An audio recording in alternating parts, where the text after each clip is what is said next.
Hi everyone, thank you so much for coming to today's session. I'd just like to quickly start off by acknowledging the Wurundjeri people as the traditional custodians of the land on which this work has been conducted.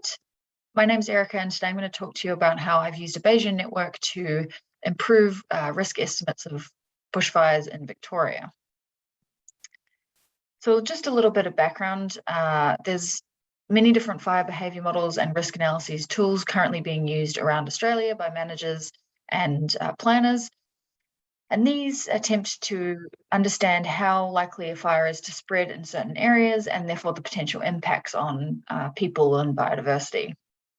However, a lot of these different models don't incorporate likelihood of ignitions actually occurring and the probability of containment of these ignitions. Following the Black Summer fires, managers really wanted to get a better understanding of how risks are spatially distributed across the landscape and improve our current estimates of risk by accounting for these likelihoods of ignition and containment. So the aim of this project was to come up with a more comprehensive framework for estimating bushfire risks and incorporate these underlying uncertainties around ignition likelihood and containment probability. So this is the overall approach we've taken. And this project was really about combining three kind of underlying models, one for looking at ignition likelihood, another for containment probability and fire behavior models into a more comprehensive Bayesian network analysis. So we did this by building three separate models for ignition likelihood, containment probability, and fire behavior, and using the predictor variables for each of those models as nodes in our Bayesian network. We also incorporated different management decisions into this Bayesian network so that managers who want to actually use this to make risk estimates can change for example, weather, look at different weather scenarios, or the number of suppression resources allocated to a fire. So this could be things like the number of firefighters sent or the number of slip-on units sent to combat a fire. So we've taken these three underlying models and combined them into a Bayesian network analysis to get a rescaled estimate of not only the model predictions themselves, so lightning and human ignitions and containment probability, but also rescaled estimates of actual fire behavior models and the impacts on houses and lives. So I'll just start off by addressing how we built the ignition likelihood and suppression likelihood models. We used a random forest modeling approach to identify the most important variables driving lightning and human ignitions and driving containment probability. Now, I probably don't have time to go too much into random forest modeling, but if you're interested, please feel free to contact me. This method is an expansion of classification trees, whereby you separate a data set into a random set of variables, and based on those variables, the data is assigned a class vote, so whether or not, for example, a fire is contained or not contained. And across all of the classification trees, this is averaged into a majority vote.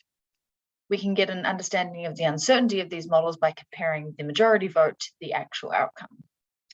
So we use this approach to determine whether or not a certain set of data is likely to result in a human or lightning ignition, and whether or not some of these ignitions are likely to be contained. We use data provided by the Country Fire Authority and the Department of Environment for historical ignitions between 2000 and 2019. DELP also provided some response data for each of these ignitions. So this included things like response time, containment time, number of firefighters sent to combat the fire, number of ground crews and earth-moving machinery sent to the fire, and how far away the fire was from roads and major settlements. So we use these models to assess variable importance, and we used a metric called the mean decrease in accuracy. So how much the accuracy of the model declines if you remove particular variables. And this approach was taken so that we could identify the most important variables driving ignition likelihood and containment probability. And these were the variables that we then chose to include in our Bayesian network as nodes. So I'll just briefly go through some of the results of that. This is the model for human ignitions from the ignition likelihood models. And this work was done by Annalie Dorf, who's chairing the session.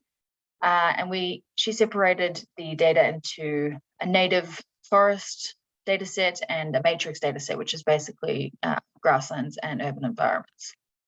And then on the y-axis here, we've got the predictor variables, and on the x-axis, we've got the mean decrease in accuracy. So the higher the value is, the more important the variable is to the model. So as you can see, distance to roads and housing density were very important variables explaining the likelihood of human ignition. We also had the forest fire danger index, which is FFDI, dead fuel moisture, rainfall, and elevation. Similarly for lightning, we also had dead fuel moisture and rainfall as two of the top predictors, and FFDI as well. We also had a variable here called soil moisture, which we included in our Bayesian network as renamed as dryness. So these are the most important variables driving lightning and human ignitions. What about containment probability? In the random forest models that I built for predicting the likelihood of suppression, final fire area and the fire area at 2 hours were the most important drivers of containment probability. And so these were two variables that we did include in the Bayesian network. We also included some variables that explain the response effort. So the number of firefighters allocated per hectare, so that's FFPA, the number of slip-on units sent, and the number of tanker units sent per area. We also included ignition cause to connect the ignition likelihood models with the containment model and response time. There are also a couple other variables that we included in the Bayesian network. This included fuel hazard measures as a way to later incorporate management decisions about fuel. So that might be that managers want to understand how much prescribed burning is required to improve containment probability. And we included things like elevated hazard as a measure of that. So these are the most important variables driving ignition likelihood, containment probability, and then we incorporated these into a conceptual model for our Bayesian network. So here we have our two random forest models, and we use the data inputs, the data used to build these models as data to inform the conditional probability tables for these submodels. And then we used Phoenix fire behavior outputs to inform this kind of weather aspect of our conceptual model. So here we had different FFDI values, and with these FFDI values, we had an associated fire area and fire area 2 hours. Ultimately, we look at the risk to assets. So this is the impact of all of these interactions on houses and lives and the potential impacts on loss of life and impacts on property. We expanded this out into a influence diagram, which you can see here. So this was built in Netica. We've color-coded this to show you the different submodels. Here in the orange, we've got the ignition likelihood models, and this has our main drivers of human and lightning ignition, so dryness, dead fuel moisture, rainfall, elevation, as well as human ignition model having housing density and distance to roads. This links in with the containment probability model, which has all of those response variables that were important for driving containment probability in our random forest models. Here we incorporate the data from our Phoenix simulations and data about FFDI here to get an estimate of impacts on houses and lives. We also have two different management decisions, and this was so that the DELP team we were working with could make decisions about how severe they wanted the weather to be. So they could use the top 10 worst ranked weather days in history, or the top 50 or the top 25, and also so that they could make decisions about resources. So here we allocated our firefighters, tankers, and slip-on units into one node known as ground resources, and managers could make a decision about how many resources they wanted to send to a site to either determine the effect of those resources on containment probability or to back calculate the number of resources required to achieve the containment probability of 1.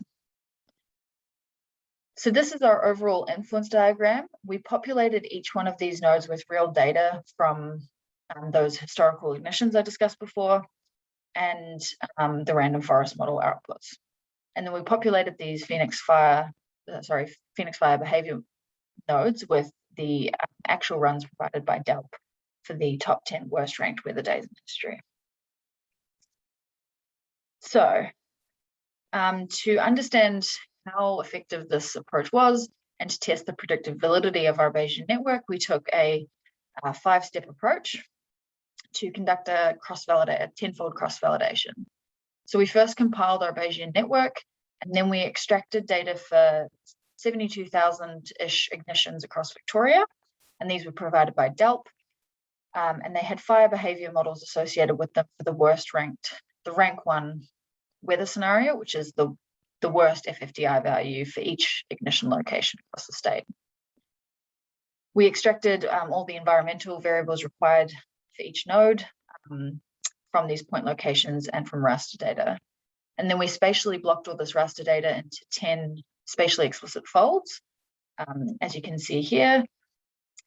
And then we selected 9 out of the 10 folds as our training set, leaving the 10th fold as our testing set. And we did this iteratively for each fold until all 10 folds had been used in both the training and testing sets. From all these training data, we relearned the conditional probability tables of the network, and then we used the inbuilt test with cases function in Netica to determine whether the learnt BayesNet accurately predicts to this test set. This is kind of a in progress learning how to do this type of thing. So if you have any advice on how to improve estimates of predictive validity for a data-driven Bayesian network, please contact me. I'd love to hear more about it and learn new ways of doing this. But this was kind of the first step of trying to understand how effectively this Bayesian network has learned the data. We then tested the BayesNet on a case study for our team that we were working with at DELP. And they provided us with 3,000 ignitions in the Midlands region. And this covers Ballarat and up into the Wombat State Forest up in the corner here. And they gave us Phoenix fire behavior runs for the top 10 worst ranked weather days in the history of these ignitions. And for each ignition, we extracted the environmental variables from raster data, relearned the conditional probability tables for each node, and then extracted the expected values for each ignition location. And this gave us, having the top 10 worst ranked weather days gave us a range of values which we could use to capture the uncertainty in all this data across time. All right, so I'll jump into some results now. This is some of the predictive validity results from our cross-validation. We just looked at how well our fire metric nodes, so fire area and fire area at 2 hours, captured this testing data, and how well house loss and life loss were predicted. And we didn't look specifically at the ignition and containment nodes because we'd already tested them through our random forest modeling, and they had a high accuracy. So as you can see, most of the nodes have an accuracy greater than 60%, and all of them have a relatively high percentage of values within 1 standard deviation. The highest was life loss predictions and house loss. So these nodes learnt fairly well from the data and were able to predict the test data fairly accurately. And then when we compared our BayesNet predictions to the Phoenix predictions provided by DELP. And as you can see here, we've got the fire area as predicted by Phoenix, the final fire area as predicted by our Bayesian network. And then on the left corner, we've got the fire area at 2 hours as predicted by Phoenix, and the fire area at 2 hours as predicted by our Bayesian network. So what's interesting about this is that we have all of the same patterns of risk across the landscape. So the areas of extremely high risk and the Phoenix runs, these are the grey patches here that exceed our maximum value, are also the same areas where we have the highest risk as predicted by the BayesNet, but these values tend to be significantly rescaled, probably because ignition likelihood is actually lower than you might expect in Phoenix, which just assumes that the ignition has happened. So in all of these areas where we have a much lower estimate of the final fire area, we probably also have a lower likelihood of an ignition actually occurring in the first place. And this is reinforced when we examine the ignition likelihood as predicted by our Bayesian network. So in some of these areas where we saw a much higher final fire area predicted by Phoenix, we also have a lower likelihood of ignition overall. And this is when you look at the distribution of predicted values from the Bayesian network, we have a really high likelihood of no ignition occurring based on the environmental variables provided. But when they do occur, they also have a really relatively low probability of containment. And this aligns with what we observed in random forest modeling. Only about 30% of those fires were actually contained. And this reflects the data used to learn its containment probability and ignition likelihood from the random forest models. When we looked at risk to assets, we had a prediction of house loss from Phoenix. This was mostly dictated by where the fire area spread to, and how many houses were in that region. And when we compare this to the house loss predicted by the Bayesian network, again, we have a similar pattern of where risks occur in the landscape. However, they're rescaled significantly, and there's more of a disparity between where risk is virtually zero and where risk is highest. So this can give managers a bit more of a clear idea of the hotspots without having the kind of extent and embellished view of where risks are highest. Similarly, we didn't have predictions from Phoenix on life loss, but we are getting those. But we did get a similar pattern of risk for life loss to the house loss. And this just reflects that where there's likely to be impacts on houses, there's also likely to be potential impacts on people. But these are significantly lower. So this is still kind of a work in progress, but the take-home messages so far that it's really important that we understand the drivers of suppression, effectiveness, and ignition likelihood, because these can give us a clearer picture of where risk is highest across the landscape and where we might want to focus our attention for management efforts and for response efforts. This framework was very useful for helping us estimate the risk to assets and can be used for a wide range of ignitions, different scenarios, and at different spatial scales. At the moment, we're applying it across Victoria for the top 10 worst ranked weather days for DELP.